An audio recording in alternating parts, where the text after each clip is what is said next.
Java ka nisur me moto të kthjellët dhe me diell, por është shoqëruar me temperatura shumë të ulta në të gjithë vendin. Meteorologja Tanja Porja bëri të ditur se temperaturat aktuale janë rreth 2 deri në 3 gradë më të ulta se mesatarja sezonale, ndërsa fillimi i vitit të ri pritet të sjellë motë më të ftohtë me reshje shiu dhe dëbore. Është shumë ftohtë. Është diku 2 deri në 3 gradë më ftohtë se sa një ditë normale dimri.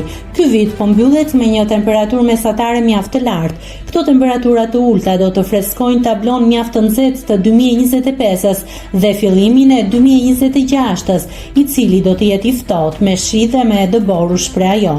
Sipas meteorologës, temperaturat minimale në rang territori kanë zbritur deri në -5 gradë Celsius.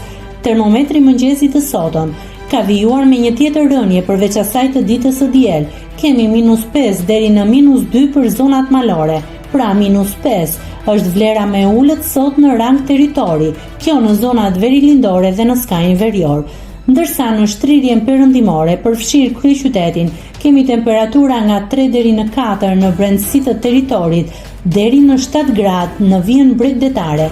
Vija bregdetare e bën disi diferenca, ndërsa gjithë pjesa tjetër përfshir dhe veri perëndimin. Kemi vlera rreth 2 gradë. Po ashtu Tirana, Elbasani 3 gradë Celsius, si kundër edhe Berati, Gjirokastra. Gjirokastra është shumë pranë zeros, Berati 3 diçka mbi 3 gradë në mëngjesin e sotëm, shtoi Porja.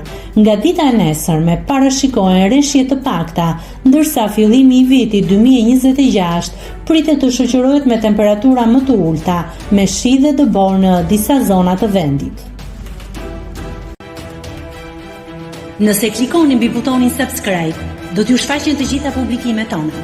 Ju ftoj t'i bëni subscribe kanalit, të pëlqeni videot dhe të lini komentin tuaj.